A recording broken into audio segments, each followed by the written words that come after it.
So hello good morning and welcome back to my YouTube channel that is being doctor life. And आज हम आप सभी के सामने आए हैं ईएनटी रिकॉल के लिए। तो फर्स्ट क्वेश्चन स्टार्ट करते हैं without wasting the time. That is 50-year-old male present with the complaints of hearing loss in right year.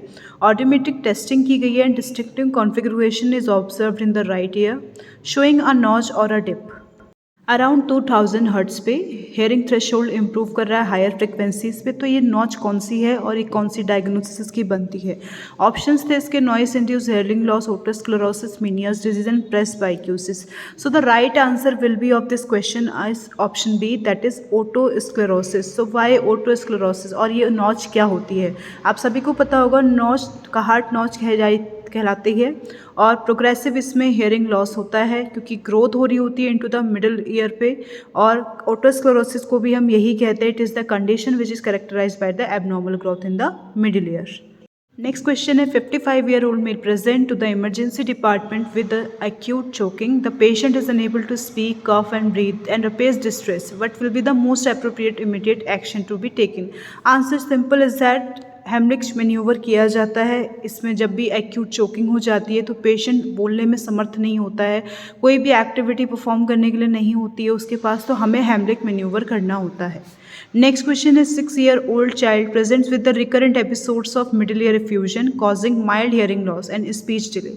Examination में पता चलता है कि fluid behind the tympanic membrane situated है। What will be the appropriate initial treatment for this child? Glue ear के लिए हम आपको देंगे। This will be the myringotomy with the ventilation tube insertion. क्योंकि चाइल्ड है, रिकरेंट एपिसोड्स हुए middle ear fusion का, तो माइल्ड हियरिंग लॉस हो सकता है, इसलिए हम इसे ग्लू ईयर ओटाइटिस मीडिया कहते हैं with fusion. So the answer will be myringotomy with the ventilation tube insertion. बढ़ते हैं नेक्स्ट क्वेश्चन की तरफ में, जो कि है आपका 7-year-old child present to the clinic with a sore throat and difficulty in swallowing. Examination में the child has the enlarge tonsils with white exudates, fever and tender cervical lymph nodes. The child is diagnosed with the tonsillitis.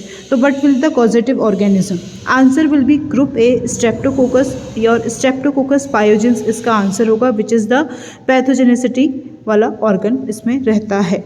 Next question बढ़ते हैं। Shown instrument it is used for which of the following.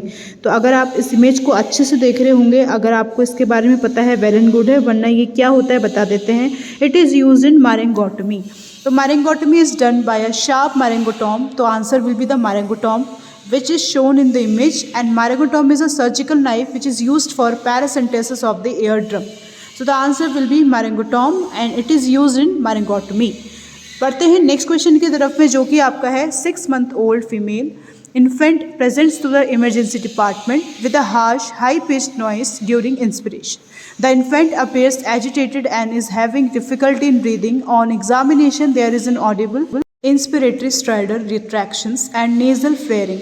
Which of the following is the most likely cause of the infant symptom? तो इसके लिए most commonly जो infant symptom जो उसको हो रहे हैं वो क्या रिस्पॉन्सिबल है? दैट इज आपका है croup. Croup is the inspiratory stridor and which is highly pitched noise heard during the inspiration and it is commonly associated with the upper airway obstruction.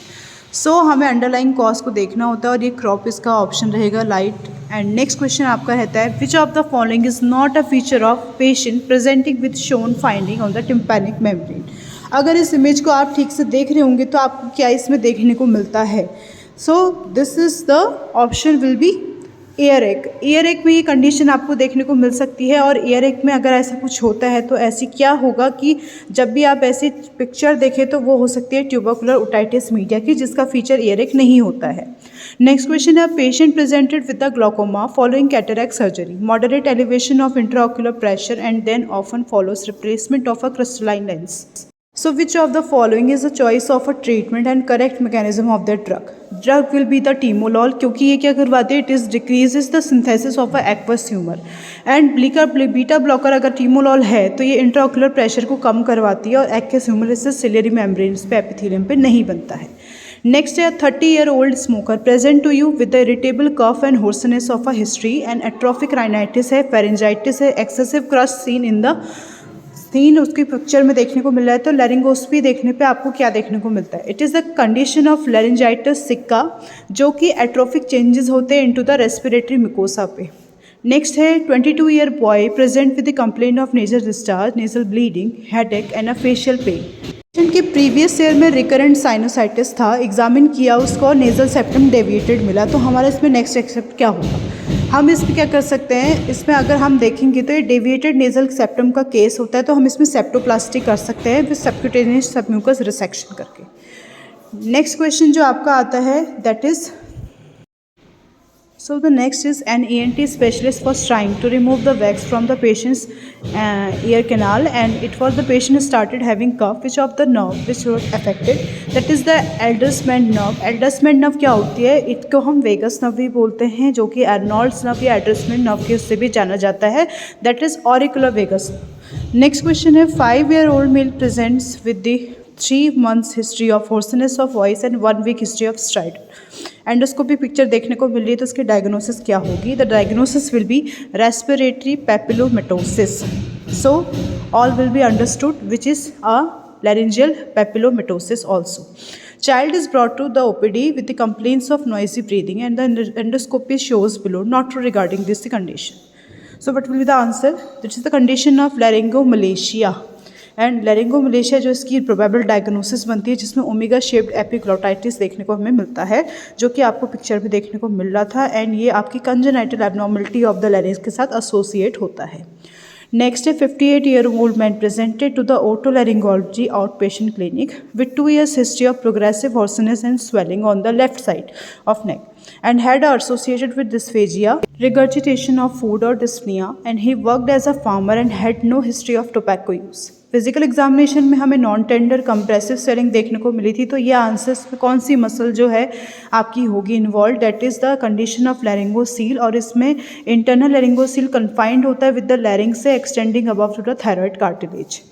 Next question जो आपका है that is the most common pre-malignant condition of the oral carcinoma is, among these all this is the leukoplakia।